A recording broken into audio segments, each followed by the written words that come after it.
Les hommes, dit le petit prince, ils s'enfournent dans les rapides, mais ils ne savent plus ce qu'ils cherchent.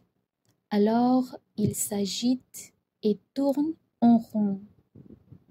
Et il ajouta, ce n'est pas la peine. Le puits que nous avions atteint ne ressemblait pas aux puits sahariens.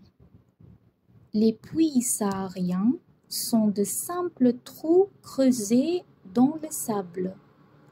Celui-là ressemblait à un puits de village, mais il n'y avait là aucun village et je croyais rêver.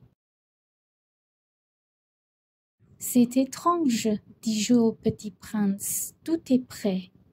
La poulie, le seau et la corde. Il rit, toucha la corde, fit jouer la poulie. Et la poulie gémit comme gémit une vieille girouette quand le vent a longtemps dormi. Tu entends, dit le petit prince, nous réveillons ce puits et il chante. Je ne voulais pas qu'il fît un effort. Laisse-moi faire, lui dis-je, c'est trop lourd pour toi. Lentement, je hissai le seau jusqu'à la margelle. Je l'y installai bien d'aplomb. Dans mes oreilles durait le chant de la poulie et dans l'eau qui tremblait encore, je voyais trembler le soleil.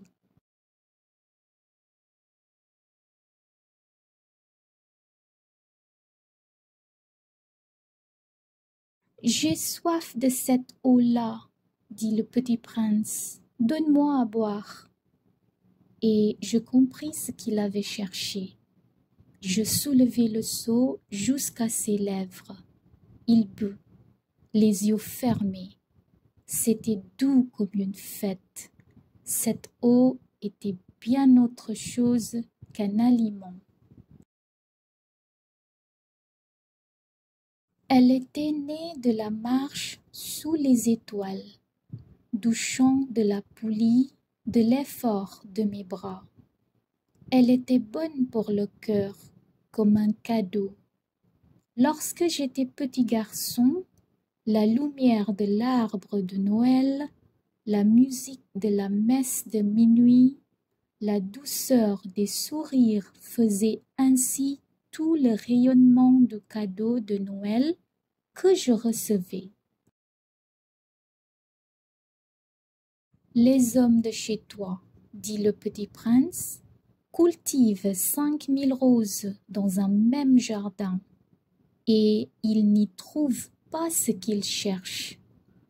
Ils ne le trouvent pas, répondis-je, et cependant ce qu'ils cherchent pourrait être trouvé dans une seule rose ou un peu d'eau. Bien sûr, répondis-je, et le petit prince ajouta, mais les yeux sont aveugles. Il faut chercher avec le cœur. J'avais bu, je respirais bien. Le sable au lever du jour est couleur de miel. J'étais heureux aussi de cette couleur de miel. Pourquoi fallait-il que j'eusse de la peine?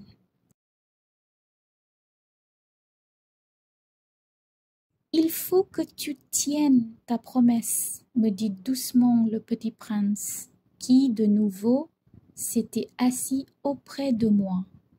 Quelle promesse? Tu sais, une muselière pour mon mouton. Je suis responsable de cette fleur. Je sortis de ma poche mes ébauches de dessin. Le petit prince les aperçut et dit en riant,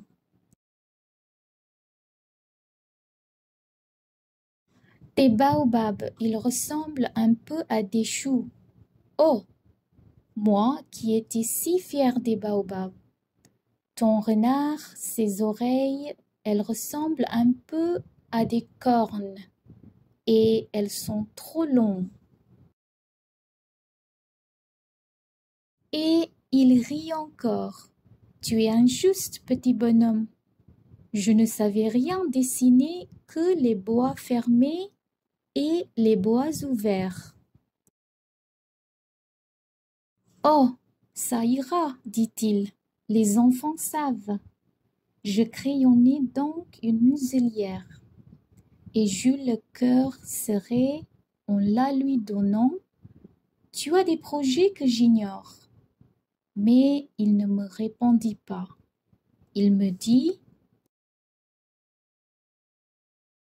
Tu sais, ma chute sur la terre, c'en sera demain l'anniversaire. Puis, après un silence, il dit encore: J'étais tombé tout près d'ici. Et il rougit. Et de nouveau, sans comprendre pourquoi, j'éprouvai un chagrin bizarre. Cependant, une question me vint.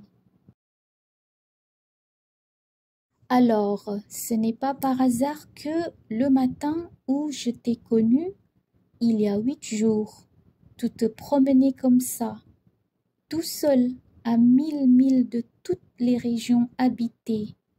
Tu retournais vers le point de ta chute? Le petit prince rougit encore, et j'ajoutai en hésitant: À cause peut-être de l'anniversaire? Le petit prince rougit de nouveau. Il ne répondait jamais aux questions. Mais quand on rougit, ça signifie oui, n'est-ce pas? Ah, lui dis-je, j'ai peur. Mais il me répondit: Tu dois maintenant travailler. Tu dois repartir vers ta machine.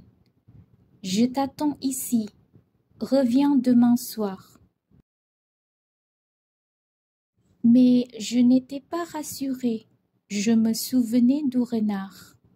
On risque de pleurer un peu si l'on s'est laissé apprivoiser.